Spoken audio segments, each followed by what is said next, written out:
Last lecture में हम लोगों ने लॉज ऑफ मोशन स्टार्ट किया था, जिसमें कुछ बेसिक पॉइंट्स हम लोगों ने स्टडी किए थे, जिसमें जो मेन पॉइंट जो हमें ज़्यादा ध्यान रखने हैं उसमें एक तो हो गया ये frame of reference. Frame of reference दो टाइप के हैं, एक है इनर्शियल फ्रेम ऑफ रेफरेंस और एक नॉन इनर्शियल। बेसिक बात समझें तो इनर्शियल हम उनको बोल रहे हैं जिनका एक्सेलरेशन जीरो है, और नॉन इनर्शियल जिनका एक्सेलरेशन नॉन जीरो है। ठीक है ना?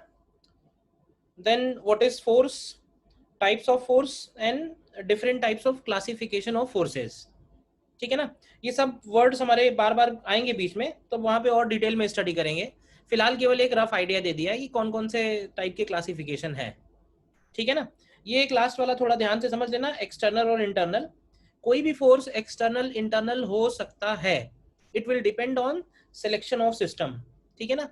सपोज अगर हम ए और बी को कंबाइंड सिस्टम ले रहे हैं, तो कंबाइंड सिस्टम लेने में क्या होगा कि ए जो बी पे लगा रहा है, बी जो ए पे लगा रहा है, वो इंटरनल फोर्स बन जाएगा। लेकिन अगर हम सिर्फ ए को लेंगे तो ये एक्सटर्नल फोर्स बनेगा। तो ये सिलेक्शन ऑफ सिस्टम पे डिपेंड करेगा। तो ये हमारा बार बार आएगा जब हम लोग different bodies free body diagrams वगैरह ड्रॉ करेंगे। तो आगे बढ़ते हैं फिर। तो सर आपने लास्ट लाइन क्या बोली, एक बार रिपीट कर दीजिए सर, आवाज लैग हुई थी सर। अभी हम लोग बॉडीज का फ्री बॉडी डायग्राम बनाएंगे, देखेंगे क्या होता है फ्री बॉडी डायग्राम। तो वहां पे ये पॉइंट हमें फिर से आएगा, तो वहां पे मैं और एक्सप्लेन करूंगा। ठीक है ना? तो नेक्स्ट हमको जो देखना है वो है न्यूटन्स लॉज। तो देखते हैं।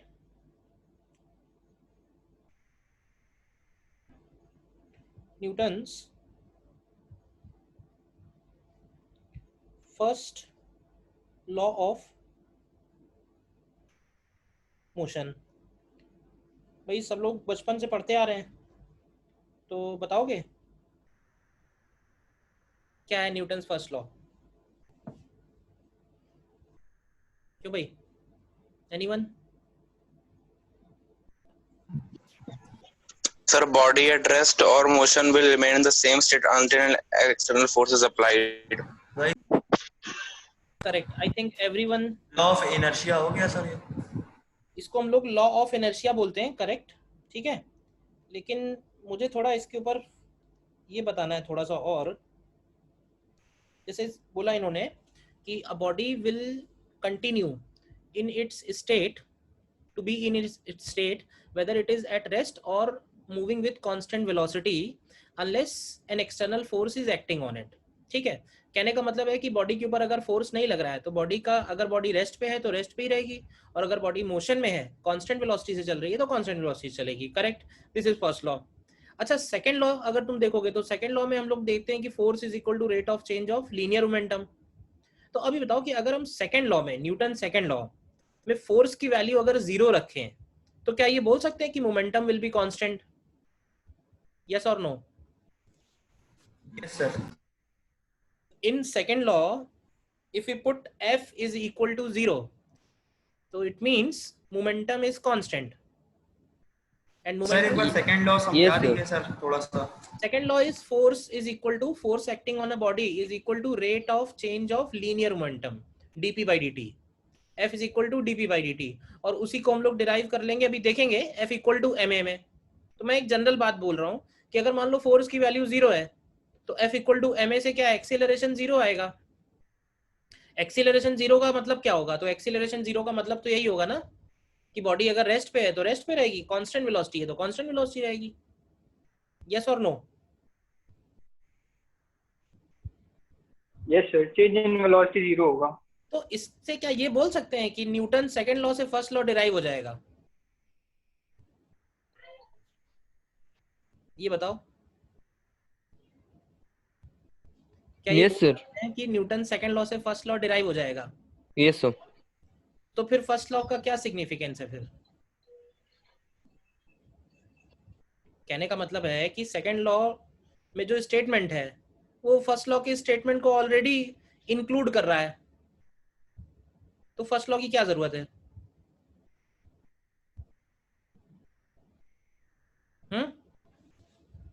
तो सर कंडीशंस है, मान लीजिए जैसे 40 ना हो तो।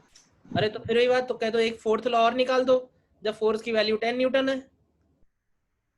उसकी चेंज करने का प्रयास वो होता है, वो उसका विरोध करता है सर। वो भी एक फोर्स लगाता है हमारे अगेंस्ट, हमारे मुझे तुम्हारी बात नहीं समझ में आई। फोर्स के अगेंस्ट, मतलब सर अपनी हो वो सकता है विरोध करता है। इनर्शिया के रिस्पेक्ट में कुछ हो। मैं वही बताने जा रहा हूँ, ठीक है ना। देखो फर्स्ट लॉ सेकेंड लॉ से प्रूफ नहीं हो सकता है, ठीक है ना। फर्स्ट लॉ का अपना एक सिग्निफिकेंस है, ठीक है, और इसीलिए इसको हम लोग बोलते हैं लॉ ऑफ इनर्शिया। देखो है क्या, अभी जैसे हम लोगों ने सबसे पहले जो फ्रेम डिफाइन किए, इनर्शियल फ्रेम ऑफ रेफरेंस और non inertial frame of reference, तो न्यूटन्स लॉज जो हैं फर्स्ट सेकंड थर्ड, ठीक है, they are applicable in inertial frames, ठीक है, they are not applicable in non inertial frame. तो न्यूटन को क्या ये बात मालूम नहीं थी क्या? न्यूटन को भी ये बात मालूम थी कि भाई वो ग्राउंड के रिस्पेक्ट में अगर चीजें डिराइव कर रहा है या लॉज दे रहा है, तो ground itself is a non inertial frame, और नॉन इनर्शियल फ्रेम में लॉज की एप्लीकेबिलिटी नहीं बनेगी, मतलब F equal to M A is not applicable with respect to non inertial frame. तो उसको क्या था कि उसके लॉज इनर्शियल फ्रेम में वैलिड है। तो ऐसा उसने किया, उसने क्या कहा कि फर्स्ट लॉ जो है, first law is definition of inertial frame.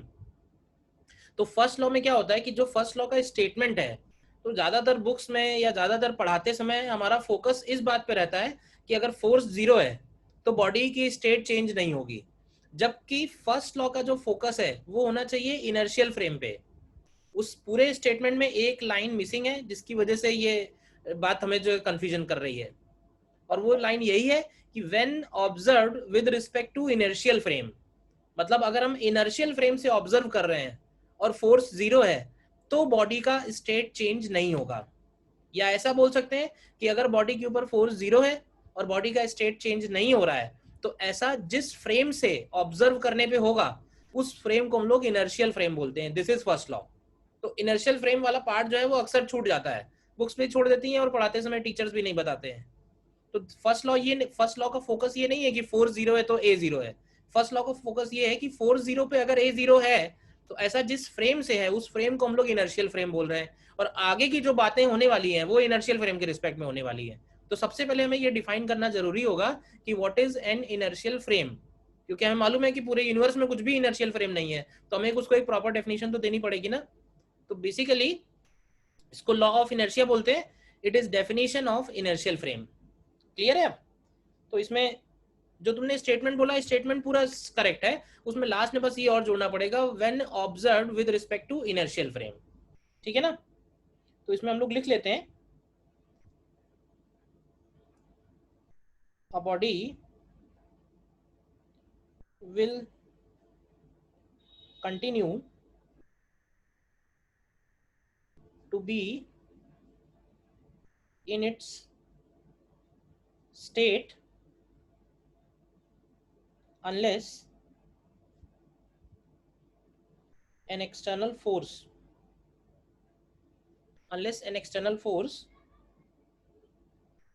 starts acting on it, और लास्ट में ये और जोड़ेंगे, when observed with respect to inertial frame। तो बस तुम्हें ये समझना है कि इस लाइन का सिग्निफिकेंस है फर्स्ट लॉ में, ठीक है ना। और ये बोलना बिल्कुल गलत नहीं होगा कि what is first law. First law is basically definition of inertial frame, ठीक है ना। तो अब हम लोग सेकंड लॉ की तरफ बढ़ रहे हैं, which is applicable only in inertial frame. तो पहले हमको बताना पड़ेगा ना कि what is inertial frame. Clear है? अब देन देख लेते हैं सारे लॉज एक साथ। Newton's second law of motion,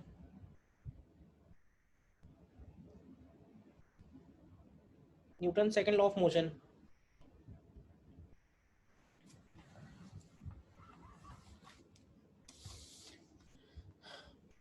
इसमें क्या बोलेंगे, क्या लिखेंगे इसमें?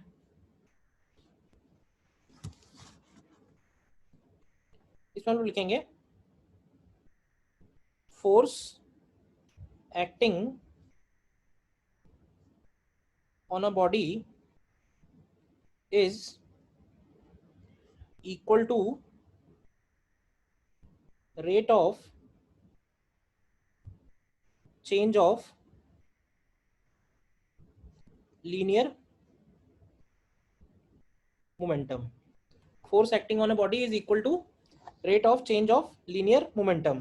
यानी मैथमेटिकली अगर लिखें तो F is equal to dp upon dt. F is equal to dp upon dt. ठीक है. नीचे इसमें देखो नोट करके कुछ एक पॉइंट्स और लिखेंगे. ठीक है. फर्स्ट पॉइंट में तो हम यही लिखेंगे कि it is applicable with respect to inertial frame only. Second point में अब ये बताओ कि जैसे मोमेंटम है तो मोमेंटम को हम लोग क्या मास इनटू वेलोसिटी लिख सकते हैं? बोलो. तो यहाँ से Yes, sir. इसका dp अपॉन dt निकालें. dp अपॉन dt का मतलब rate of change of linear momentum. तो अब देखो, अब यहाँ पे दो सिचुएशन बनेंगी. एक सिचुएशन वो जिसमें मास m कांस्टेंट है और एक सिचुएशन वो जिसमें मास m कांस्टेंट नहीं है. तो मैं क्या करता हूँ, मैं तो मान के चलता हूँ कि मास कांस्टेंट नहीं है. ठीक है. तो m इंटू वी में प्रोडक्ट रूल लगेगा. इसमें प्रोडक्ट रूल लगेगा तो क्या करोगे? प्रोडक्ट रूल आएगा तो क्या लिखोगे इसको? क्या इसको ऐसे लिखेंगे?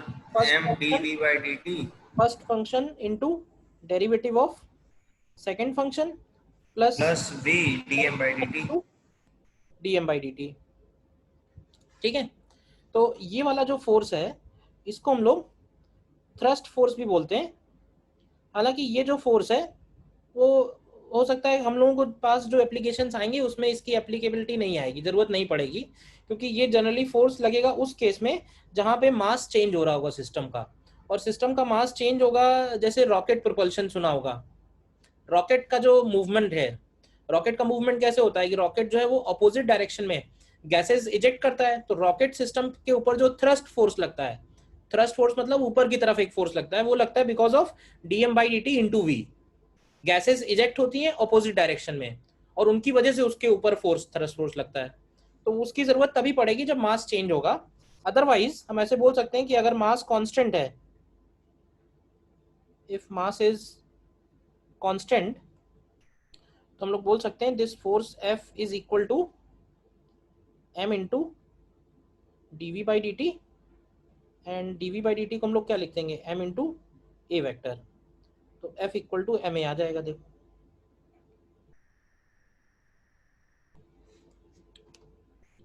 क्लियर है जितनी बात लिखी हुई है? पहले बताओ. नहीं सर. सर नहीं समझ में आया सर. जो सेकेंड लॉ ऑफ मोशन है ये सिर्फ इनर्शियल फ्रेम में वैलिड है, तो नॉन इनर्शियल फ्रेम क्यों नहीं वैलिड है? क्यों नहीं वैलिड है? क्योंकि डिफाइन ही नहीं है नॉन इनर्शियल फ्रेम के लिए. मतलब सर हमको किसी न किसी के रिस्पेक्ट में तो लेना ही पड़ेगा. हाँ, बट हम जो न्यूटन सेकंड लॉ लगाएंगे वो सिर्फ और सिर्फ इनर्शियल फ्रेम में ही लगाएंगे. ये बात है. अब तुमने ये हो सकता है पहली बार सुना होगा ये बात, इसलिए तुम्हें अजीब लग रही है. But Newton's laws are applicable only in inertial frame. ये बात दिमाग में बिठाओ. नॉन इनर्शियल फ्रेम में वैलिड नहीं है. तो क्यों नहीं है? इसका कोई रीजन नहीं है. रीजन मतलब क्या होता है कि कोई चीज डिफाइन ही नहीं है उस नॉन इनर्शियल फ्रेम के रिस्पेक्ट में. अभी आगे जाके इस चीज को हम शो कर देंगे कि कोई एग्जांपल आएगा कि देख लो नॉन इनर्शियल फ्रेम से आंसर नहीं आ रहा है. हाँ वही. ठीक है. ये आगे आएगा जब हम सूडो फोर्सेस इंट्रोड्यूस करेंगे तब ये बात आएगी. Yes sir. तक नहीं आएगी. ठीक है ना. नोट कर लो, इसलिए फिलहाल नोट कर रहे हैं. तो फिर इसमें थर्ड पॉइंट हमारे लिए इंपॉर्टेंट है. थर्ड पॉइंट में हम लोग समझेंगे कि what is called free body diagram, जिसको हम लोग शॉर्ट में FBD बोलते हैं. ठीक है. और ये बहुत इंपॉर्टेंट है इस चैप्टर के लिए और इसके आगे आने वाले सारे चैप्टर्स के लिए. देखो फ्री बॉडी डायग्राम का मतलब ये है, न्यूटन सेकंड लॉ ये बोल रहा है कि किसी भी बॉडी के ऊपर जो भी फोर्स एप्लीकेबल है, जो भी फोर्स उसके ऊपर लग रहे हैं, फोर्स एक्टिंग ऑन बॉडी. तो इस बात पे ध्यान देना, acting on.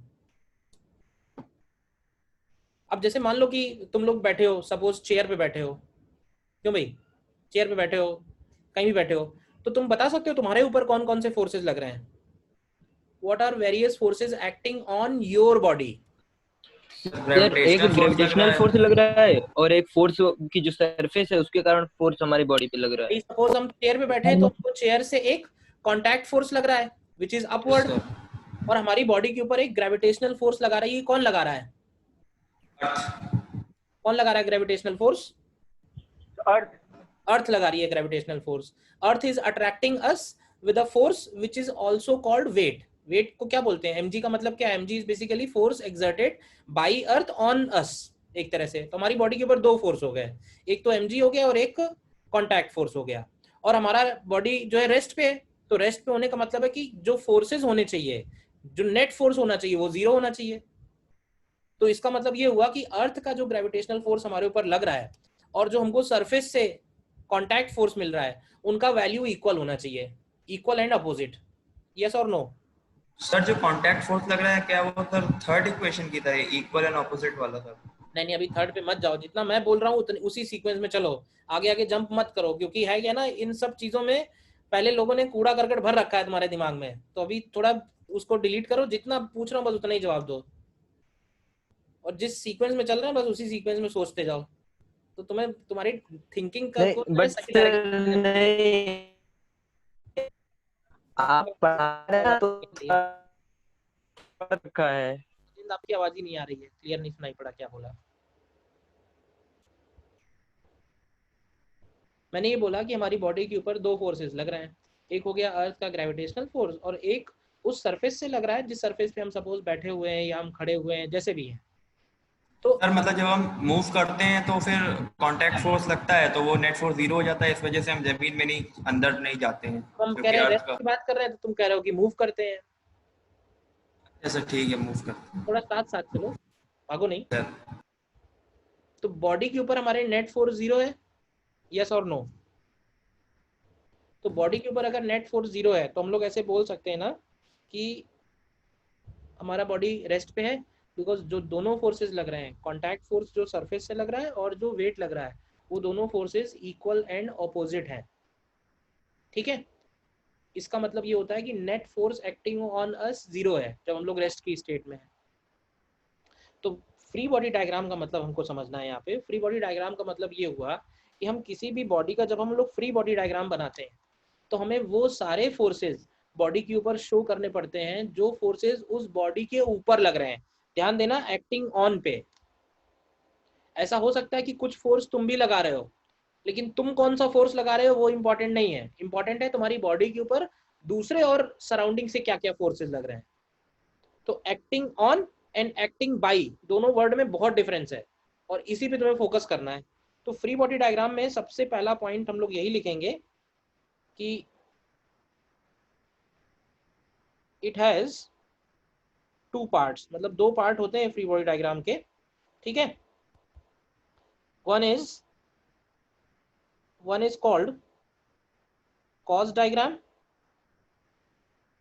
one is called cos diagram, and the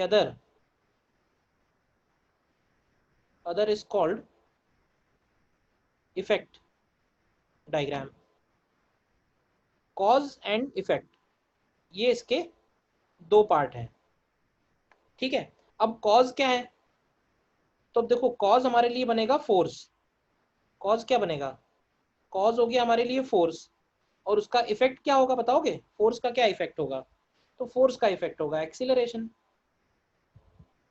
तो ऐसे समझो कि वो जो फ्री बॉडी डायग्राम है उसके दो पार्ट हैं, उसमें से एक पार्ट है कॉज डायग्राम जिसमें हम लोग सारे फोर्सेस दिखाएंगे, और एक है उसका इफेक्ट डायग्राम जिसके ऊपर हम जिसमें जिसमें हम लोग बॉडी के एक्सीलरेशन को शो करेंगे। एक कॉज डायग्राम है, एक इफेक्ट डायग्राम है। ठीक है ना? तो in cause diagram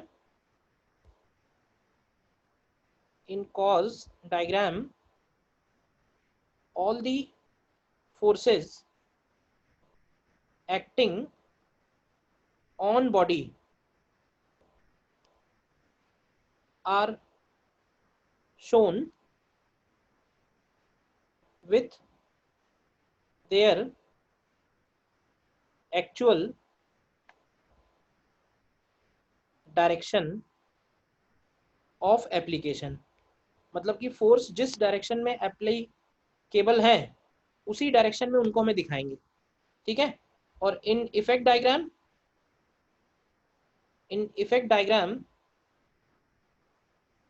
the probable acceleration of the body are shown। तो मैं एक ही बात पे बार बार फोकस कर रहा हूं, फोर्सेस एक्टिंग ऑन बॉडी। दो चीजें हैं, forces acting by body and forces acting on body. तो हमें जो भी फोर्सेस दिखाने हैं वो फोर्सेस एक्टिंग ऑन बॉडी होने चाहिए, ठीक है। एक एग्जांपल ले लेते हैं, सपोज फॉर एग्जांपल जैसे मैंने तुम जहां बैठे हो उसी का एग्जांपल लिया। मान लेते हैं कि कोई ब्लॉक है ये, ठीक है, कोई भी ये ब्लॉक है और इसका मास m है और ये सरफेस के ऊपर कैसे रखा हुआ है, रेस्ट पे रखा हुआ है। तो इसका जब हम लोग FBD बनाएंगे, फ्री बॉडी डायग्राम, तो देखो फ्री बॉडी डायग्राम में हम बॉडी का एक्चुअल शेप बना सकते हैं, हम बॉडी का एक्चुअल शेप बना सकते हैं। और एक हो गया इसका कॉज डायग्राम और एक हो गया इफेक्ट डायग्राम। तो एक कॉज मैंने बना दिया लेफ्ट में और एक इफेक्ट हो गया। तो इफेक्ट तो ये है कि बॉडी कैसी है, रेस्ट पे है, रेस्ट पे है तो इसका एक्सीलरेशन 0 है। बोलो अब ये बताओ कि कॉज डायग्राम में कौन कौन से फोर्सेस हैं जो बॉडी के ऊपर एप्लीकेबल हैं। तो देखो एक फोर्स तो मैं दिखाऊंगा वर्टिकली डाउनवर्ड, जिसको हम लोग बोलते हैं mg which is gravitational force. और एक फोर्स तुम ध्यान से देखो तो कहाँ से लग रहा होगा बताओगे, सरफेस से लग रहा होगा, किधर की तरफ लग रहा होगा, ऊपर की तरफ, और उसको हम लोग कॉन्टैक्ट फोर्स बोलते हैं। तो वो हो गया n, कॉन्टैक्ट फोर्स बोलते हैं, वो हो गया n। अब क्योंकि बॉडी रेस्ट पे है तो बॉडी रेस्ट पे होने का मतलब है कि इस बॉडी के ऊपर नेट फोर्सेस क्या होने चाहिए, 0। तो नेट फोर्सेस 0 होने का मतलब है कि यहाँ पे n जो है वो किसके इक्वल आना चाहिए, mg के इक्वल आना चाहिए। तो ये हमारा रिजल्ट हो गया। तो ये काम हमको इस पूरे चैप्टर में बार बार करना ही होगा। बॉडी का FBD ड्रॉ करना होगा। FBD ड्रॉ करने का मतलब है बॉडी के ऊपर जितने भी फोर्सेस लग रहे हैं वो सारे फोर्सेस हम दिखाएंगे, उन फोर्सेस की वजह से जो पॉसिबल इफेक्ट्स हैं वो शो करेंगे और दोनों को कंबाइन कर देंगे। कंबाइन करने का मतलब है जैसे एक्सीलरेशन 0 है तो हम नेट फोर्स की वैल्यू 0 रख देंगे। सर ये एन फोर्स कौन सा है? ये N force normal contact force है। पहली बार देख रहे हो क्या? नहीं सर। अरे देखा होगा भाई, इतना ऐसा मत बोलो। अब मैं जैसे 11th को पढ़ाया जाता है वैसे नहीं पढ़ा रहा हूँ। अरे सर उसके रखी है तुमने थोड़ी बहुत सर ऊपर सर अभी पढ़ा नहीं ना सर, मीटिंग सर आपकी सर मीटिंग नहीं चालू होती सर। सर बहुत प्रॉब्लम होती सर। प्रॉब्लम होती है? Yes sir. सर आपकी पता नहीं सर क्या मीटिंग में सर वो होती नहीं सर। बाकी सर केमिस्ट्री सर सही सर केमिस्ट्री और मैथ, हाँ सर केमिस्ट्री मैथ चालू हो जाती है लेकिन सर इसमें पता नहीं सर क्या लॉगिन एरर बताता रहता है। बाकी सब लोग तो आ जाते हैं। सर वही तो सर बहुत दिन से प्रॉब्लम हो रही है। नहीं लॉगिन करके ही रखते हो क्या? जूम ऐप एक बार अपडेट कर लो। नहीं यार कर चुके हैं यार अपडेट। सर आप ही के में सर बहुत दिन से हो रही सर। होता ही नहीं, क्लास स्टार्ट हो जाती है। अरे यार मेरा तो एक दिन केमिस्ट्री में ज्वाइन ही नहीं हुआ था, देखा नहीं था तुमने। तो सब प्रॉब्लम देखो आपका, या तो आपका ऐप अपडेटेड नहीं है, आप अपनी ऐप अपडेट कर लो, और दूसरा उसमें लॉगिन करके रखो, ठीक है ना। विदाउट लॉगिन नहीं होगा, लॉगिन करके रखिए अपने नाम से, अपने ईमेल से, और उसके बाद लॉगिन करिए बस। ठीक है, इधर आओ वापस। फ्री बॉडी डायग्राम में ये फोर्सेस के बारे में भी हम लोग और स्टडी करेंगे। फिलहाल मैंने इसको बोला है कि एक नॉर्मल फोर्स है, कॉन्टैक्ट फोर्स है, जो सरफेस से लग रहा है बॉडी के ऊपर। भाई जैसे तुम खड़े हो ग्राउंड के ऊपर तो तुम्हें ग्राउंड की जो सरफेस है उससे ऊपर की तरफ फोर्स फील हो रहा है ना, तो ये वही वाला फोर्स है एक तरह से। और ये mg हो गया जो हमें अर्थ से मिल रहा है। फोर्सेस के बारे में हम लोग अलग से भी स्टडी करेंगे, ठीक है ना। अभी हम लोग FBD के बारे में और थोड़ा स्टडी कर लेते हैं। जैसे मान लो FBD में हम ऐसा भी कर सकते हैं कि हम बॉडी का शेप ड्रॉ नहीं करें और हम बॉडी को सिर्फ एक पॉइंट से रिप्रेजेंट करें। लेट्स से ये पॉइंट M हो गया। देखो ध्यान से, मैंने बॉडी का एक्चुअल शेप ड्रॉ नहीं किया है, सिर्फ हमने बॉडी को पॉइंट से शो किया है। तो एक तरफ वाला जो डायग्राम है, ये वाला डायग्राम हो गया सपोज कॉज डायग्राम, और ये वाला डायग्राम हो गया इफेक्ट डायग्राम। अब देखो ऐसा हो सकता है कि बॉडी के ऊपर कई सारे फोर्सेस लग रहे हैं, तो मैं सारे फोर्सेस दिखा देता हूँ। तो मान लेते हैं कि एक फोर्स इधर की तरफ लग रहा है F1, एक फोर्स इधर की तरफ लग रहा है F2, एक फोर्स इधर की तरफ लग रहा है F3, एक फोर्स इधर की तरफ लग रहा है F4। ध्यान देना ये सारे फोर्सेस हैं एक्टिंग ऑन बॉडी, इसमें मत गड़बड़ करना। और इनकी वजह से बॉडी पे सपोज एक्सीलरेशन, एक एक्सीलरेशन A1 इधर है एंड सपोज एक एक्सीलरेशन A2 इधर है। देखना ध्यान से, एक एक्सीलरेशन A1 राइट में है और एक एक्सीलरेशन A2 अपवर्ड है। तो मुझे ये बताओ कि A1 की वजह से अगर A1 इधर है तो बताओगे कि F1 और F2 में से कौन बड़ा होगा? F1 बड़ा होगा, करेक्ट। तो हम ऐसे बोल सकते हैं कि X डायरेक्शन में, ध्यान से समझना, X डायरेक्शन में नेट फोर्स कितना है? हम लोग जो यूज करने वाले हैं न्यूटन से, F1 माइनस F2 होगा सर। ये हो जाएगा F net is equal to M into A। ये हमारा न्यूटन सेकेंड लॉ है। तो ध्यान से समझना, इसके पहले तुम क्या करते आ रहे हो सब डिलीट कर देना। ये जो वैल्यू है ये हम इस डायग्राम से लिखेंगे, और ये जो वैल्यू है एक्सीलरेशन ये हम इस डायग्राम से लिखेंगे। बिल्कुल भी कंफ्यूज मत होना। लेफ्ट हैंड साइड जो है वो कॉस डायग्राम है और राइट हैंड साइड जो है वो इफेक्ट डायग्राम है, इसमें कोई गड़बड़ नहीं होनी चाहिए। तो सर FA1 होगा ना, वो MMA1। अभी हम F की वैल्यू नहीं लिखी है, अभी खाली F इक्वल टू MA समझा रहा हूं मैं। F की वैल्यू कहाँ डाली मैंने अभी?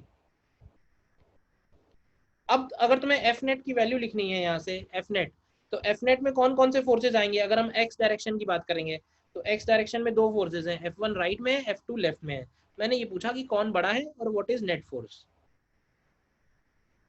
तो नेट फोर्स की वैल्यू यहाँ पे F1 माइनस F2 बनेगी। बताओ इसमें कोई डाउट है तो? और इसको हम लोग लिखेंगे M इंटू A1। ये इक्वेशन 1 बनाने में कोई प्रॉब्लम है बताओ? कोई डाउट यहाँ तक बताओ? F1 माइनस F2 को मैंने M इंटू A1 लिखा है, इसमें कोई प्रॉब्लम है? कोई प्रॉब्लम नहीं है तो y डायरेक्शन में बताओ क्या इक्वेशन बनेगी? Sir F3 minus F4 F3 minus F4 minus F4 is equal to MA2। तुम बस मुझे ये बताओ कि इतना काम करने में मिस्टेक तो नहीं होगी आगे चल के? No sir. ध्यान क्या रखना है, मैं बता रहा हूँ क्या मिस्टेक हो सकती है। ये हो सकती है कि हम ये वाले पार्ट में इधर वाले फोर्सेस डालने लगे, वो सब नहीं करना है। ये जो लेफ्ट हैंड साइड है ये इससे डिसाइड होगी और ये जो राइट हैंड साइड है ये इस डायग्राम से डिसाइड होगी। बस इतनी सी बात दिमाग में रखनी है, बहुत आसान चैप्टर है, ध्यान रहेगा। तो ये मैंने बता दिया न्यूटन्स सेकेंड लॉ, ठीक है। ठीक, देख लेते हैं न्यूटन्स थर्ड लॉ भी साथ ही साथ।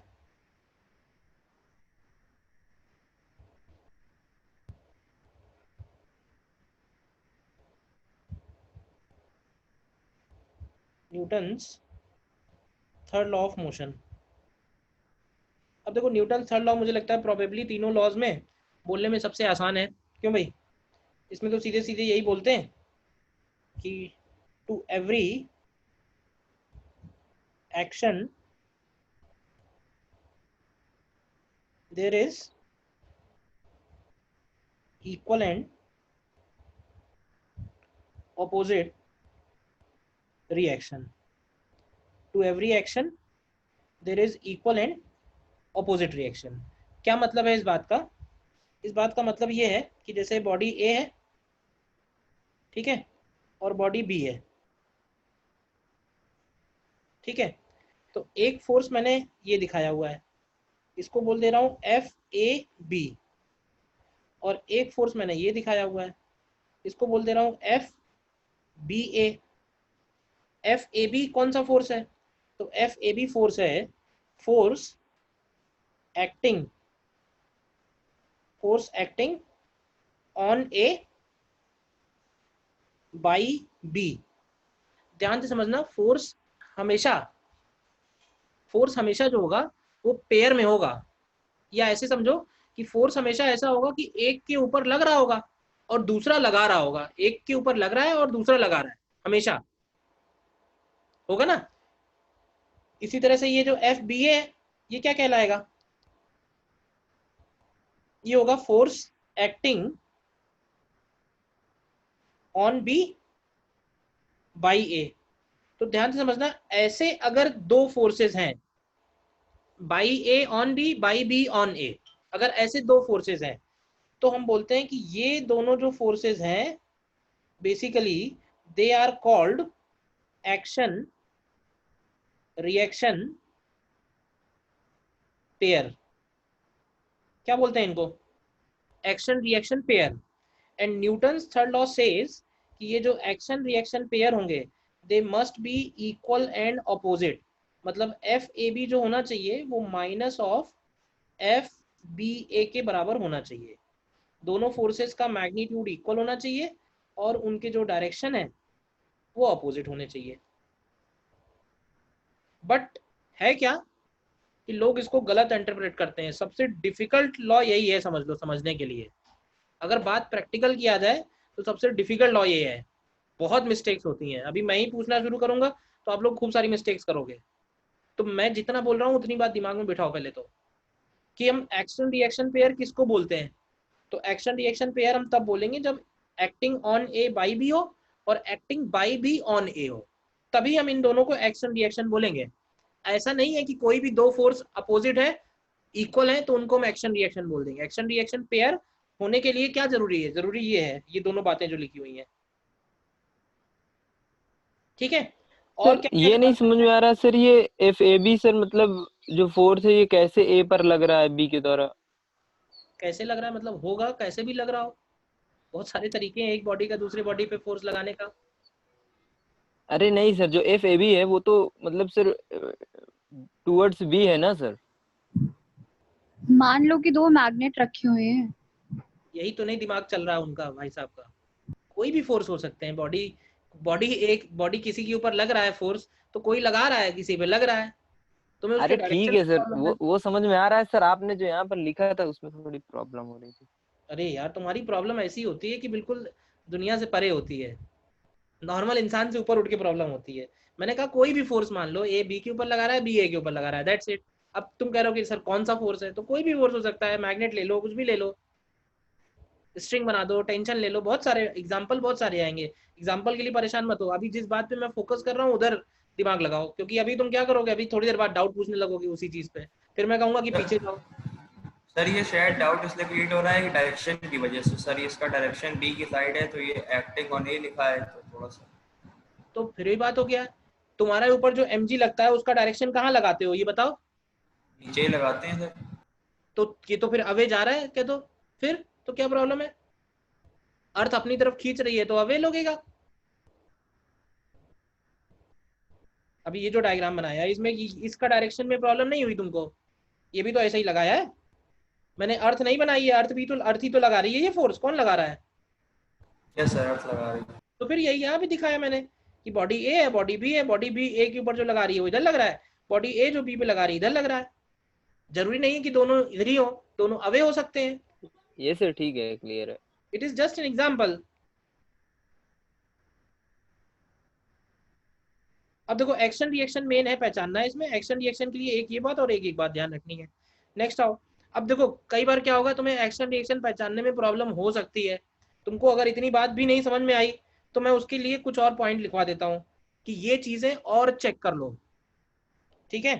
तो नीचे लिखना है इसमें एक्शन रिएक्शन पेयर्स। तो नीचे लिखना ए पार्ट में, पहली बात तो ये है ही है कि दे must be equal and opposite, पहली चीज। दूसरी बात, दे must B same type of forces. अब सेम टाइप का क्या मतलब है, बताएगा कोई?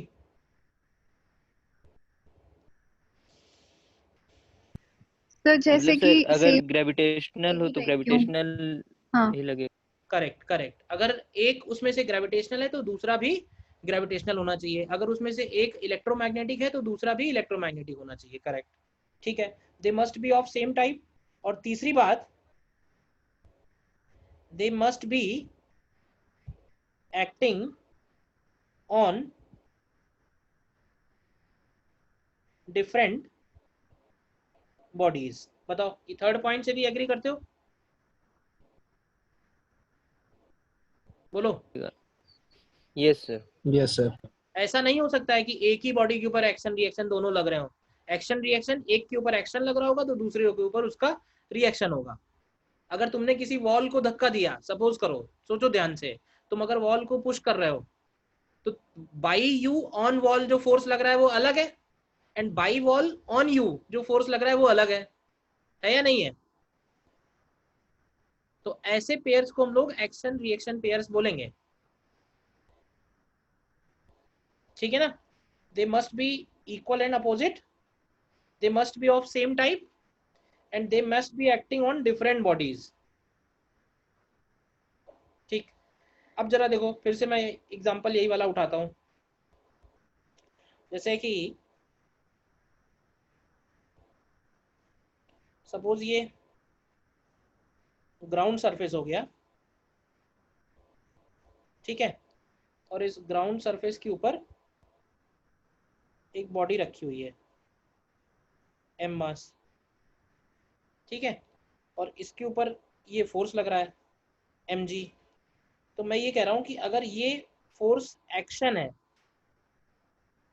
अगर मैं इसको एक्शन बोलूं तो मुझे कोई बताएगा कि इसका रिएक्शन कहाँ होगा?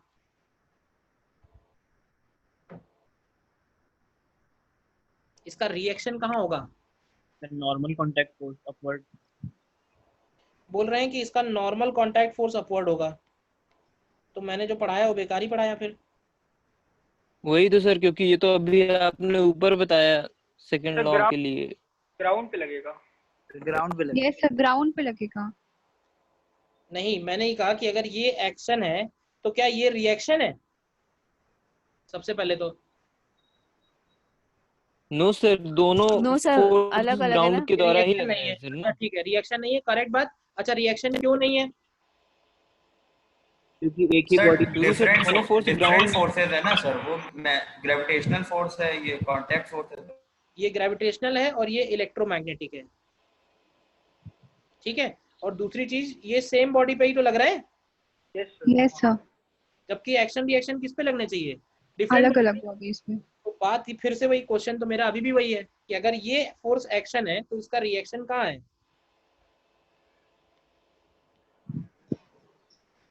सर उसके लिए दूसरा इफेक्ट भी तो होना चाहिए, मतलब दूसरी बॉडी भी होनी चाहिए। मैं वही तो कह रहा हूँ, बताओ ना, ढूंढ के कहाँ हो गई दूसरी बॉडी, कहाँ है? से या तो ग्राउंड होगा, या तो लेकिन क्यों बोल रहे ग्राउंड। हो? सब कुछ तो दिख रहा है, उसके हिसाब से आंसर करना है। सर ये बॉडी जब अर्थ को खींच रही वो वाली फोर्स। ये अब देखो, ये फोर्स, सबसे पहले क्वेश्चन ये करो कि ये फोर्स कौन लगा रहा है, किस पे लगा रहा है, ये बताओ। तो से क्या ये फोर्स है बाई अर्थ ऑन बॉडी? बताओ। यस सर, तो इसका रिएक्शन कहाँ होगा? By body by body body on on by earth. Body my body on earth. On earth होगा, बस ये बात मैं बोलना चाह रहा हूँ। तो इसका रिएक्शन यहाँ नहीं नजर आएगा, क्योंकि इसमें कहीं अर्थ थोड़े ना है। अगर तुम्हें इसका रिएक्शन देखना है तो तुम्हें कुछ और डायग्राम बनाना पड़ेगा। तो मैं एक दूसरा डायग्राम बनाता हूँ। सपोज ये हो गया अर्थ, ठीक है ना, और अर्थ के ऊपर रखी है ये बॉडी एम मास। तो इस बॉडी के ऊपर एम जी इधर लग रहा है, ठीक है, और अर्थ के सेंटर पे एम जी इधर लगेगा। बताओ यस और नो। अब हम बोलेंगे कि ये जो दोनों फोर्सेस हैं, ये दोनों फोर्सेस के जो पेयर्स हैं, ये कौन से पेयर्स हैं? एक्शन रिएक्शन पेयर्स, ठीक है ना। ये जो दूसरा वाला बनाया है ये है बाई बॉडी ऑन अर्थ। तो सर हम ये नहीं कह सकते कि एक तरीके से ग्राउंड ही तो लगाएगा बॉडी के ऊपर जिस पे रखा होगा बॉडी। ग्राउंड एक अलग चीज हो गई। ये वाला जो नॉर्मल है ना, देखो ध्यान से, ये जो नॉर्मल है ये हम बोलेंगे ये है बाई ग्राउंड ऑन बॉडी, ठीक है ना। इसका जो रिएक्शन होगा जो हम यहाँ पे नहीं दिखा रहे हैं, दिखाना चाहें हाँ तो ठीक दिखा है सर, सकते। नहीं ठीक है ये कांटेक्ट फोर्स लगा रही है और अर्थ, हाँ ठीक है ये वाला एन जो है, ये एन जो है, ये वाला एन, ये एन हो गया किसका, by body on ground, on ground, ठीक है। अब ध्यान से रखना कि हम एफबीडी में कौन कौन से फोर्सेस दिखाएंगे। अगर हम इस बॉडी का एफबीडी बना रहे हैं तो इस पे कौन कौन से फोर्सेस दिखाएंगे। तो ऐसा थोड़े ना है कि ये वाला एन भी दिखा देंगे और ये वाला एन भी दिखा देंगे। एफबीडी में सिर्फ वही फोर्सेस दिखाए जाएंगे जो बॉडी के ऊपर लग रहा है। यस। तो ये वाला एन हम लोग नहीं दिखाते हैं, बात समझ में आई ना। Yes yes. क्योंकि ये किस पे लग रहा है, ग्राउंड पे। हम लोग ग्राउंड पे थोड़े ना इंटरेस्टेड है, हमारे लिए तो इंटरेस्ट है बॉडी के ऊपर कौन कौन से फोर्स लग रहा है। तो मुझे लगता है कि मैंने इस एग्जांपल से बहुत सारी चीजें क्लियर कर दी हैं। बताओ, एटलीस्ट न्यूटन थर्ड लॉ में तो दिक्कत नहीं होनी चाहिए। बताएं भाई बाकी लोग।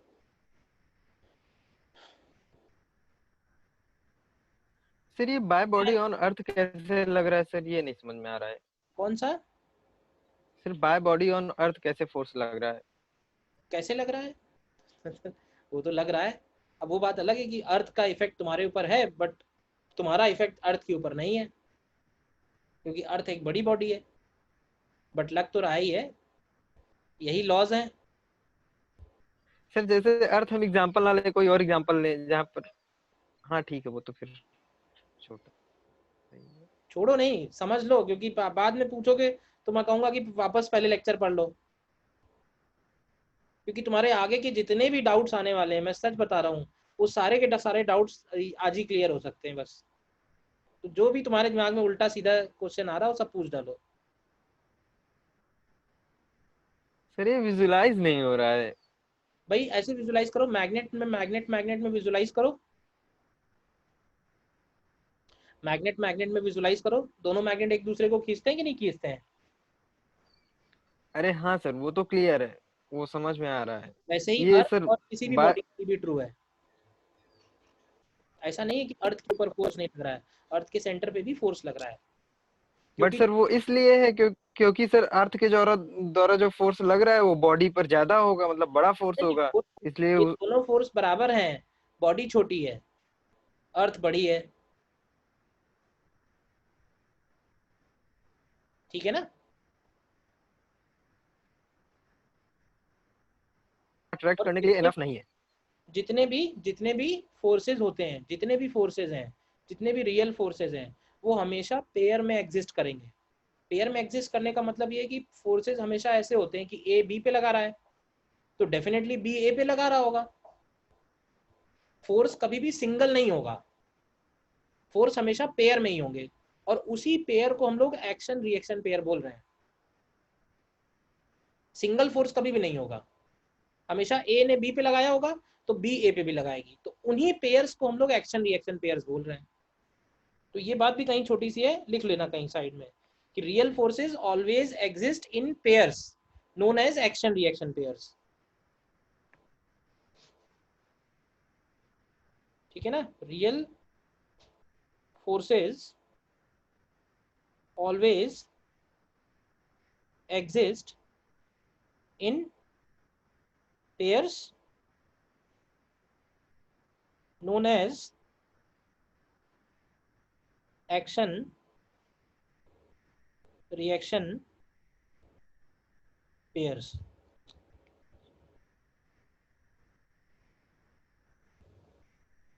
real forces always exist in pairs known as action reaction pairs। तो क्या है ना कि मैं ये डाउट तो तुमसे, डाउट क्या, क्वेश्चन में पूरे चैप्टर में ही पूछूंगा हर जगह। मैं कभी भी पूछ दूंगा कि ये एक्शन है तो इसका रिएक्शन कहाँ है।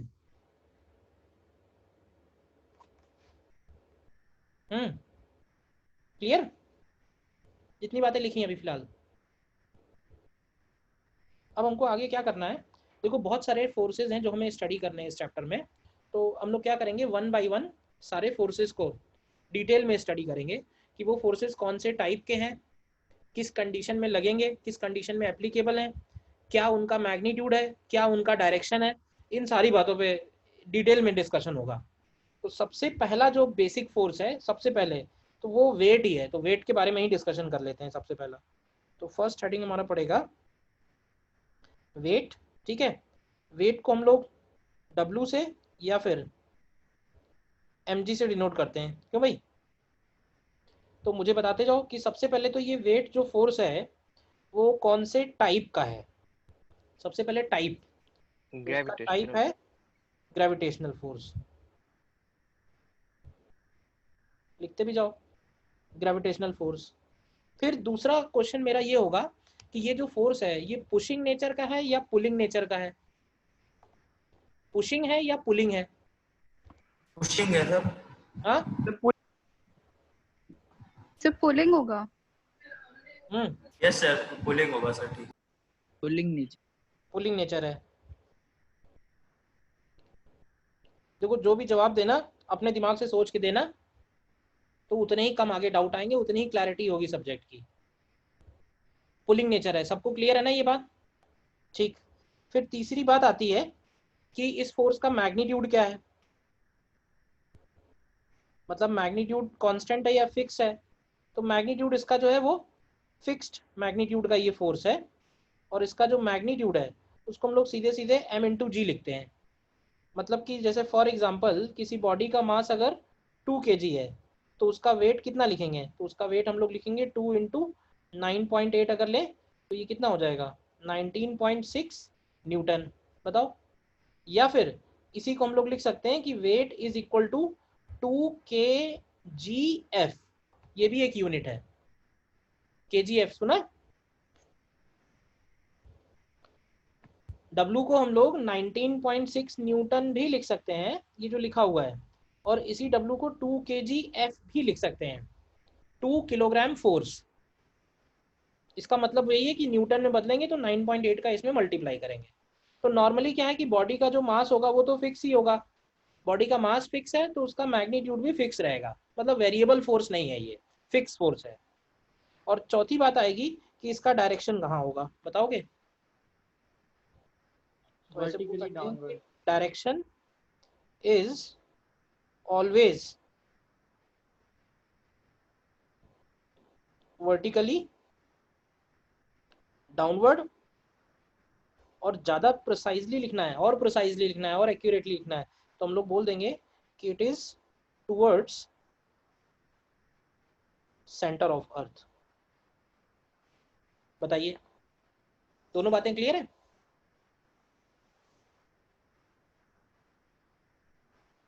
Direction is always vertically downwards, या प्रिसाइजली बोलने तो टुवर्ड्स सेंटर ऑफ अर्थ।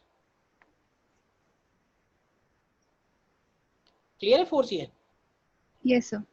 ठीक। तो इस फोर्स में ज़्यादा डिस्कशन नहीं है क्योंकि सीधा सीधा ही फोर्स है।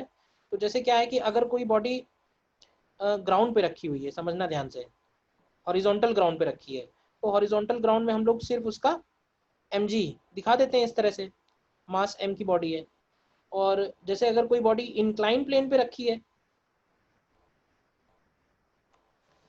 सपोज कोई बॉडी इंक्लाइन प्लेन पे रखी है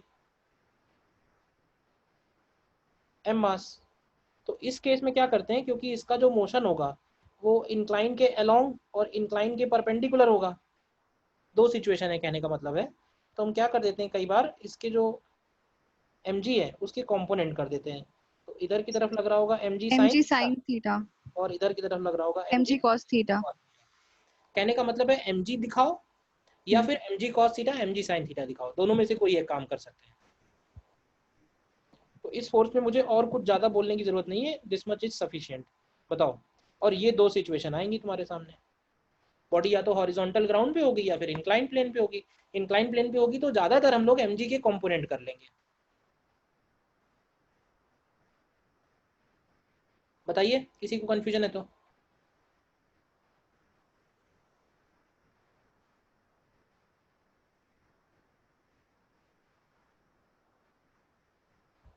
ठीक है, नेक्स्ट आगे देखते हैं फिर।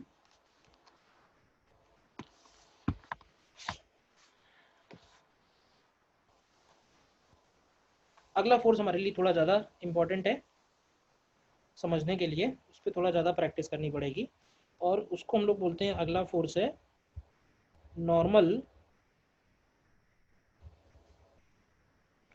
Contact force. इसको हम लोग एन से डिनोट करते हैं। देखो कुछ बुक्स इसको नॉर्मल रिएक्शन लिखती हैं, बट मैं नॉर्मल रिएक्शन इसलिए नहीं लिखता हूँ क्योंकि फिर लोगों को लगने लगता है कि mg का रिएक्शन है ये, जो कि गलत है, ठीक है ना। तो इसका नाम ही थोड़ा सा चेंज कर देते हैं थोड़ी देर के लिए, we call it normal contact force. तो सबसे पहला पॉइंट बताओ कौन से टाइप का है ये टाइप?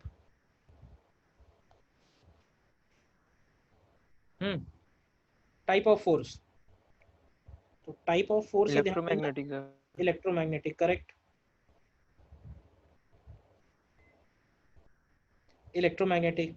देन मेरा सेकंड क्वेश्चन है कि जो नॉर्मल कॉन्टैक्ट फोर्स है ये पुलिंग नेचर है और पुशिंग नेचर है? Pushing nature sir. बाकी लोग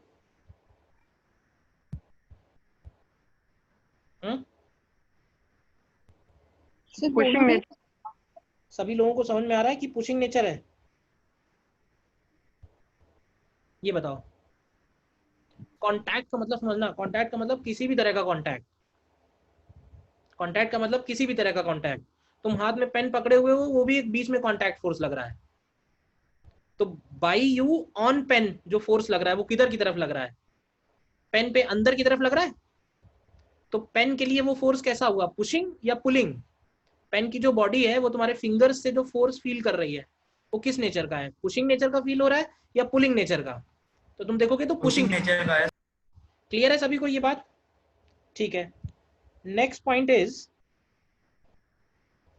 इसका जो मैग्नीट्यूड है, मैग्नीट्यूड इज नॉट फिक्स्ड, ठीक है ना। नॉट फिक्स्ड का मतलब है कि इसकी वैल्यू अलग अलग सिचुएशन में अलग अलग आ सकती है, कोई फिक्स मैग्नीट्यूड का नहीं है। और डायरेक्शन किधर लगेगा इसका बताएगा कोई? सर नॉर्मल सरफेस पे जो होगा उसके अलोंग लगेगा। सरफेस के नॉर्मल होगा, ठीक है। तो डायरेक्शन इज ऑलवेज, ध्यान से समझना, always perpendicular to plane surface in contact. Direction is always perpendicular to plane surface in contact. ये हो गई इसकी बेसिक बातें, ठीक है। तो जरा एक काम करना है हमको, एक एग्जांपल है हमारे सामने,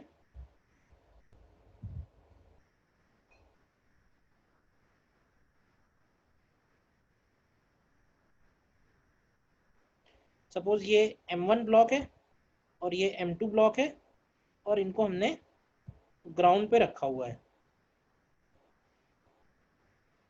ठीक है। तो हमें निकालना है, हमें क्या करना है, draw free body diagram of each block and calculate normal contact acting on each surface. Normal contact acting on each surface. तो ये बताओ सबसे पहले कि कितने जगह कॉन्टैक्ट है, कॉन्टैक्ट फोर्स कहाँ कहाँ पे है? सर दो जगह है। सर दो जगह कॉन्टैक्ट है, ये बात दिख रही है सभी को? का मतलब है कि दो कॉन्टैक्ट फोर्स होंगे। अच्छा ध्यान से समझना इस बात को, जैसे दो अलग अलग सरफेस हैं तो उनके ऊपर जब तुम नॉर्मल फोर्स एज्यूम करोगे ना तो उनके नाम भी अलग अलग देना, क्योंकि उनकी वैल्यूज अलग अलग हो सकती है। एक को N1 देना, एक को N2 देना। देखो ट्राई करो इसको।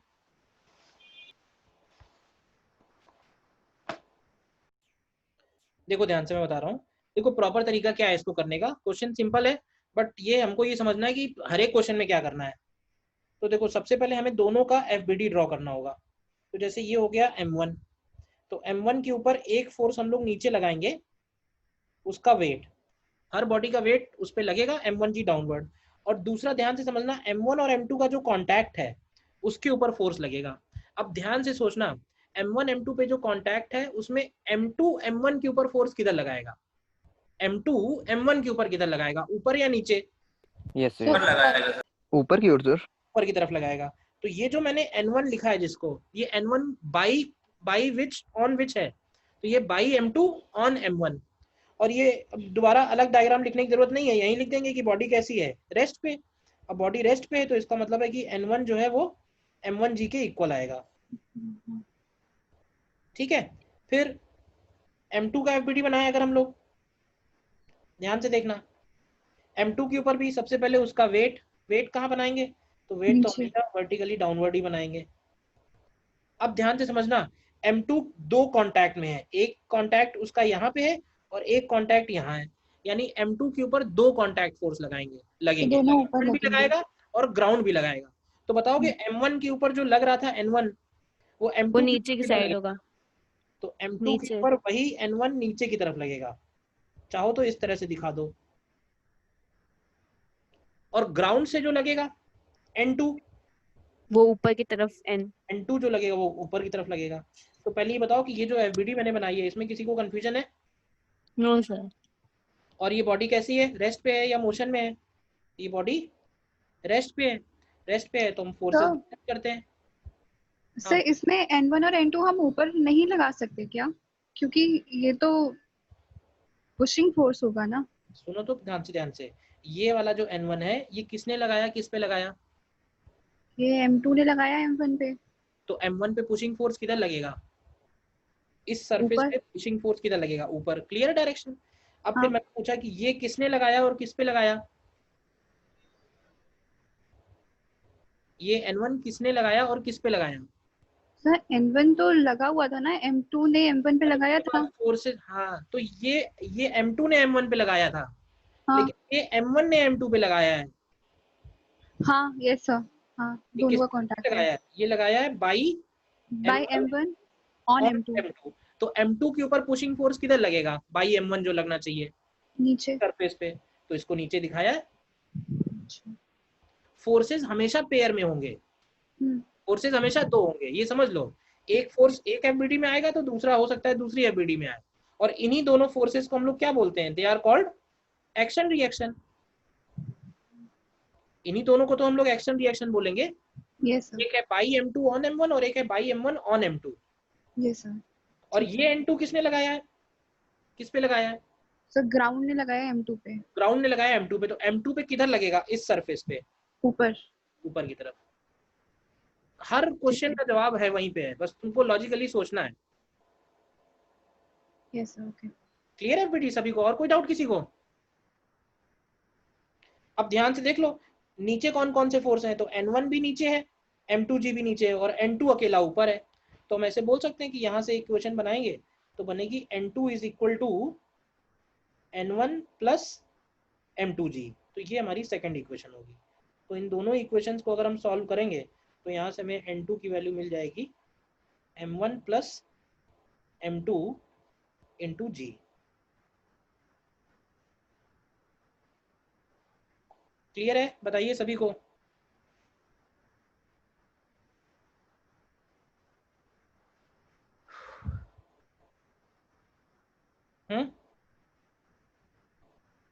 ठीक है।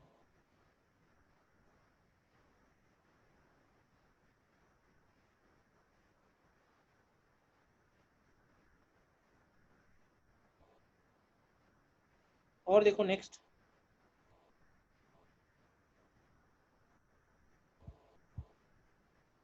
एक स्फीयर है या ऐसे कह लो सिलेंडर है और उसको हमने दो एजेस के बीच में रखा हुआ है इस तरह से।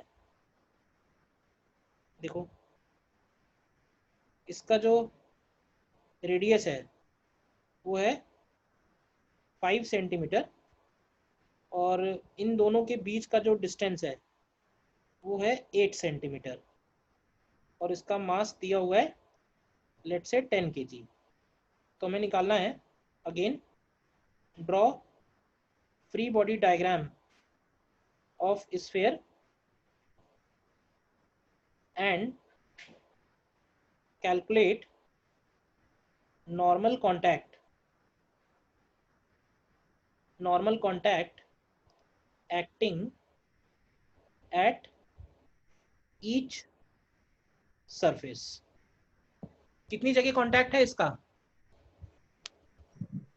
सो दो जगह कांटेक्ट है, करेक्ट.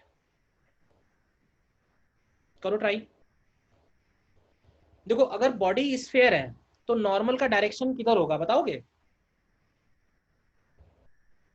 रेडियस की तरफ. रेडियस की तरफ? सेंटर पे. सेंटर की तरफ. सेंटर की तरफ. अगर स्फेरिकल बॉडी है, सिलेंड्रिकल बॉडी है, तो उसके टुवर्ड्स एक्सिस या टुवर्ड्स सेंटर बनेगा ऑलवेज. और पुशिंग नेचर का है वो तो रहेगा ही रहेगा, उसमें तो कोई डाउट होना नहीं चाहिए.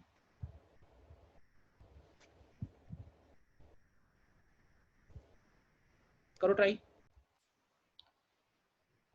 देखो इस केस में सबसे पहले मैंने क्या कहा, सबसे पहले तुम्हें बनानी है फ्री बॉडी डायग्राम. ठीक है. अब कांटेक्ट कितने हैं तो ध्यान से देखो कि एक कांटेक्ट यहाँ है, एक कांटेक्ट यहाँ है, तो दो कांटेक्ट फोर्स लगेंगे और एक इसका mg लगेगा. तो सब चाहो तो अलग डायग्राम बनाओ या यहीं दिखा दो. नॉर्मली क्या है ना, देखो अगर एक से ज्यादा बॉडी है तो अलग अलग बनाना सही रहता है. जैसे पिछले क्वेश्चन हमने अलग अलग बनाया, क्योंकि वहीं पे अगर हम बना देते तो सब जो है खिचड़ी हो जाता. लेकिन अगर एक ही बॉडी है तो वहीं बना सकते हो, क्योंकि और कोई बॉडी तो है नहीं. तो एक mg इधर हो गया, ध्यान से देखना. एक नॉर्मल मैं इधर दिखाऊंगा n और एक नॉर्मल मैं इधर दिखाऊंगा n. देखो ध्यान से. अब ये बताओ कि क्या ये दोनों नॉर्मल मैग्नीट्यूड में सेम होंगे? ये बात प्रूव करने की जरूरत है या समझ में आ रही है? ये बताओ. ये बात मुझे प्रूव करने की जरूरत है या समझ में आ रही है? सर आ रही समझ में. सर रिजल्टेंट उसका ऊपर होगा और वो बॉडी लेस पे है, उसका मतलब दोनों साइड में मैग्नीट्यूड सेम होंगे. हाँ वो सिमेट्री है प्रॉब्लम में, इसलिए ऐसा है. बट ऐसा नहीं कि हर जगह ऐसा होगा. ठीक है. अब देखो दूसरी बात, खास बात, ये जो 8 सेंटीमीटर दिया हुआ है इससे थोड़ा कैलकुलेशन करना पड़ेगा. तो ये जरा राइट एंगल ट्रायंगल देखो ध्यान से. क्या ये वाला साइड 5 है और ये वाला साइड 4 है? तो इसका मतलब ये वाला साइड 3 होगा. और ये वाला जो एंगल है, ये एंगल कितना हो जाएगा? ये वाला एंगल हो जाएगा 53 डिग्री. तो इधर वाला भी 53 डिग्री होगा और इधर वाला भी 53 डिग्री होगा. बोलो. तो अब तुम ध्यान से अगर इसका FBD बनाओगे तो तुम देखो दोनों n का वर्टिकल कंपोनेंट लेना पड़ेगा. अब यहाँ पे वेक्टर्स का काम आएगा. तो नॉर्मल का इधर कंपोनेंट कितना आएगा? इधर कंपोनेंट आएगा n cos 53. इसका इधर कंपोनेंट क्या आएगा? तो इसका इधर कंपोनेंट भी आएगा n cos 53. तो ये दोनों कंपोनेंट ऐड हो जाएंगे सेम डायरेक्शन में होने की वजह से. और जो हॉरिजॉन्टल वाले कंपोनेंट होंगे, ध्यान से सोचो, हॉरिजॉन्टल वाले, इसका इधर n sin 53, इसका n इधर n sin 53, तो वो कैंसिल हो जाएंगे. ठीक है ना. अगर हम इक्वल नहीं लेते तो हम इक्वल कर देते इस स्टेप में, क्योंकि अगर इक्वल नहीं होंगे तो फिर तो स्फीयर इधर चलने लगेगा. तो इक्वल होना जरूरी है इसलिए. तो वर्टिकल में दोनों कंपोनेंट मिलाएंगे तो बनेगा 2n cos 53 is equal to mg. ये mg हो गया. देखो यहाँ से, तो यहाँ से आ जाएगा 2n cos 53 का मतलब होगा 3/5. क्यों भाई? Equal to mg. तो यहाँ से तुमको मिल जाएगा n is equal to 5 mg/6 आ रहा है. कितना आता है ये 5 mg/6? 250/3 न्यूटन. बताओ.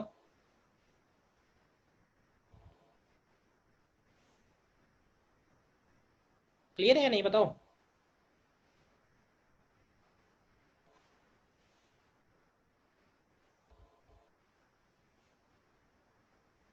बताइए, डाउट होगा इसमें? बाकी लोगों ने निकाल पाए थे, नहीं निकाल पाए थे?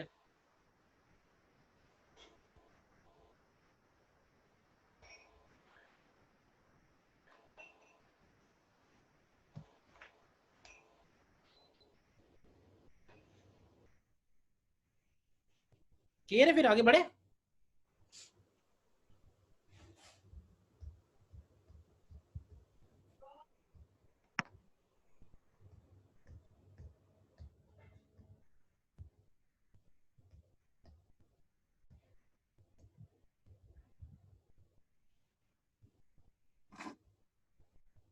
ठीक है। हेलो सर, आवाज नहीं आ रही क्या? अब आ रही है, पहले तो नहीं आ रही थी। हाँ सर, हमने सर ऐसे किया था कि 53 एंगल जैसे आपने निकाला वो तो निकाल लिया था। फिर हाँ हमने जो किया था वो दोनों सर, हमने सर मतलब दोनों के लिए mg cos थीटा निकाल लिया था सर, और उस हिसाब से लगा रहे थे सर। मतलब अरे मतलब सर जैसे दो एन जगह इक्वल टू कांटेक्ट है इसका। ये यस दोनों सर, तो opposite, हम और ये इसके इक्वल किया, ये सर किया था। तो ऐसा नहीं कर सकते हैं। एक्सिस ही लेंगे ना, वर्टिकल और हॉरिजॉन्टल। ऐसी एक्सिस लेंगे जिनके बीच में 90 डिग्री का एंगल हो। इनके बीच में 90 नहीं है। अच्छा सर, हम ये दोनों फोर्स निकाल रहे थे जो नीचे की तरफ जो इक्वल नहीं करना था, हमने इक्वल कर दिया था। समझ में आ गई गलती? Yes sir. ठीक, देखो चलो अगला देखो। फिर से देखो, एक ब्रिक है और उसको हमने दो एजेस पे रखा हुआ है, देखो ध्यान से। और इसका मास दिया हुआ है लेट से 5 kg, ठीक है। और एंगल इसका ये वाला अगर लिखे हैं तो ये एंगल दिया हुआ है लेट से 30 डिग्री, ठीक है। क्वेश्चन फिर से वही है, draw FBD of block and calculate normal contact acting at each surface. Normal contact acting at each surface.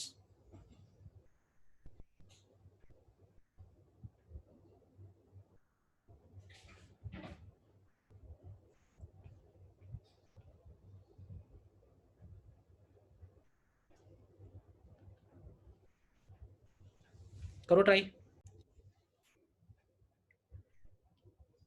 देखो इस केस में भी हम लोग ध्यान ये रखना है कि जब हम नॉर्मल फोर्स लगाएंगे तो नॉर्मल फोर्स जो प्लेन सरफेस है, अब तुम इस पॉइंट पे देखोगे ध्यान से तो एक तो कॉर्नर बन रहा है और एक प्लेन सरफेस है, तो जो नॉर्मल का डायरेक्शन है ना वो प्लेन सरफेस की परपेंडिकुलर लगेगा। तुमको हमेशा ये ध्यान रखना है, ठीक है। तो एक नॉर्मल इधर की तरफ होगा और एक नॉर्मल इधर की तरफ होगा, देखो ध्यान से। ये हो गया N2, N2 इसके परपेंडिकुलर होगा, N1 इसके परपेंडिकुलर होगा, और इस ब्लॉक का वेट होगा, और इस ब्लॉक का वेट होगा। अब अगर तुम्हें इस डायग्राम में विजुलाइज करने में प्रॉब्लम हो रही है तो हम लोग एक काम कर सकते हैं कि अलग से एक्सिस बना लेते हैं। देखो, तो अलग से एक्सिस बनाने में mg हो गया वर्टिकली डाउनवर्ड, तो ये mg दिखा देते हैं। mg का मतलब है 50 न्यूटन, ठीक है। अब ध्यान से देखो, ये जो N1 लग रहा होगा, क्या ये N1 यहाँ से 30 डिग्री बना रहा होगा? और जो N2 लग रहा होगा, N2 जो है यहाँ से 60 डिग्री लगा रहा होगा। देखो, तो एक तरीका तो ये है कि हम इनके कंपोनेंट कर लें। इसका कंपोनेंट इधर करेंगे तो आएगा N1 cos 30, और इसका कंपोनेंट इधर करेंगे तो ये आएगा N2 cos 60। फिर इसका कंपोनेंट इधर करेंगे तो आएगा N1 sin 30, और इसका कंपोनेंट इधर करेंगे तो ये आएगा N2 sin 60। तो हॉरिजॉन्टल में और वर्टिकल में फोर्सेस बैलेंस करेंगे, क्योंकि ये जो बॉडी है m मास की, ये कैसी है? ये रेस्ट पे है, तो इफेक्ट डायग्राम में कुछ भी नहीं आएगा, इन्हीं फोर्सेस को बैलेंस करना होगा। तो एक तो इक्वेशन बनेगी N1 cos 30 equal to N2 cos 60, और एक इक्वेशन बनेगी N1 sin 30 plus N2 sin 60 is equal to 50 newton. तो तुम ध्यान से देखो, ये दो इक्वेशंस हैं और N1 N2 दो अननोन्स हैं, तो इनकी वैल्यू तुम निकाल पाओगे। तो फिर से बताना क्या निकाला है। N1 कितना आया है? मेरे डायग्राम के हिसाब से N1 N2 बताना।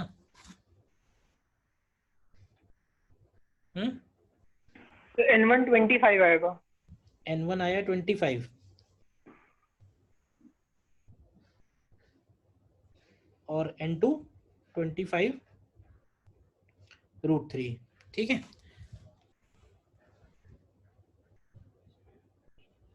ठीक है। एक छोटी सी बात और बता देता हूँ यहाँ पे आया है तो देखो क्या है ना कि अगर हमें फोर्सेस बैलेंस करने हैं मतलब बॉडी इक्विलिब्रियम में है। If body is in equilibrium तो, और अगर बॉडी के ऊपर 3 फोर्सेस लग रहे हैं, समझना ध्यान से, एक लग रहा है F1, एक लग रहा है F2 और एक लग रहा है F3। सपोज ये वाला एंगल अल्फा है, ये वाला एंगल बीटा है और ये वाला एंगल गामा है और बॉडी इक्विलिब्रियम में, तो हमारे पास एक लामीज थ्योरम है जो साइन रूल से डिराइव हो जाती है। बट फिलहाल तुम याद रखो कि उससे हम ये भी लिख सकते हैं F1 upon sine alpha is equal to F2 upon sine beta is equal to F3 upon sine gamma. बस फर्क ये है, कंडीशन बस ये है कि ये एप्लीकेबल तभी होगा जब 3 फोर्सेस होंगे। तो इस क्वेश्चन में भी देखो ध्यान से, तो 3 फोर्सेस हैं, तो हम इस तरह से भी बैलेंस कर सकते थे। तो इसको अगर ऐसे बैलेंस करते तो देखो क्या लिखते, N1 अपॉन लिखते साइन 150 डिग्री, देखो ध्यान से, N2 अपॉन लिखते साइन 120 डिग्री और mg अपॉन यानी 50 अपॉन लिखते साइन 90। देखो ठीक है ना, तो यहाँ से भी हमें यही दोनों आंसर मिल जाते हैं।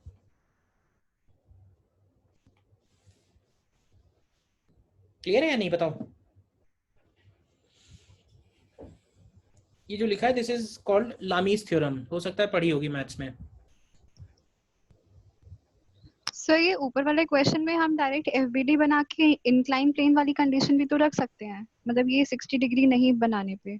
हाँ, मतलब हम ये बोल सकते हैं कि ये N1 जो है 50 इसके इक्वल हो जाएगा और हाँ, ये जो है इसके इक्वल हो जाएगा। हाँ, और नीचे जो mg लगेगा और थीटा के पास वाला कंपोनेंट कॉस थीटा होता है तो उधर नीचे कॉस लग जाएगा। मेरी बात सुन लो, बस ये वहां नहीं करना है, इस क्वेश्चन में हाँ, कर सकते हैं लेकिन इसके पहले वाले में नहीं कर पाएंगे। हाँ, उसमें नहीं करेंगे क्योंकि उसमें क्या था ना कि ये वाला n और ये वाला n 90 डिग्री पे नहीं है। हाँ, ठीक है, यस सर। मतलब कहने का है कि हम एक्सिस वर्टिकल हॉरिजॉन्टल भी ले सकते हैं और हम एक्सिस इंक्लाइन भी ले सकते हैं, लेकिन ध्यान ये रखना होगा कि एंगल जो है वो 90 ही होने चाहिए। 90 ही हो, हाँ, ओके सर। ठीक है, कर लिया ज्यादातर लोगों ने इस क्वेश्चन को। ठीक, और देखो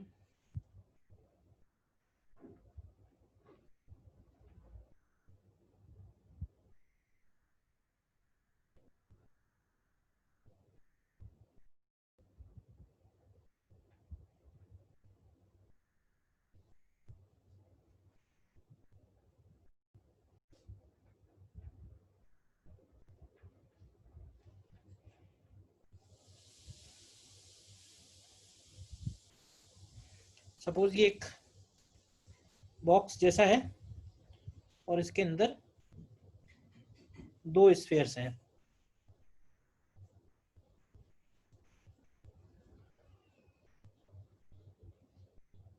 देखो ध्यान से, स्फीयर ए, स्फीयर बी। स्फीयर ए का रेडियस सपोज दिया हुआ है 3 सेंटीमीटर और स्फीयर बी का रेडियस दिया हुआ है suppose 5 centimetre. 3 centimetre and 5 centimetre. और ये जो वेसल है या जो बॉक्स है उसका विड्थ दिया हुआ है, लेट्स से इसका विड्थ दिया है लेट्स से 14 सेंटीमीटर। ठीक है, तो हमें यहाँ पे draw FBD of each sphere and calculate normal contact at each surface. A का मास सपोज दिया हुआ है 1 kg और बी का मास दिया हुआ है सपोज 2 kg।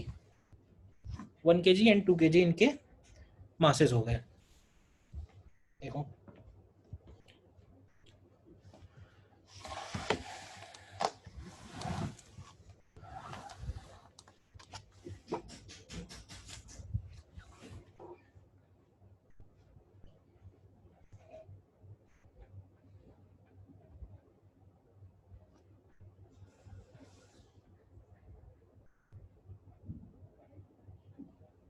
नोट कर लो इस क्वेश्चन को और इसको फिर तुम ट्राई करना, नेक्स्ट क्लास में बताते हैं।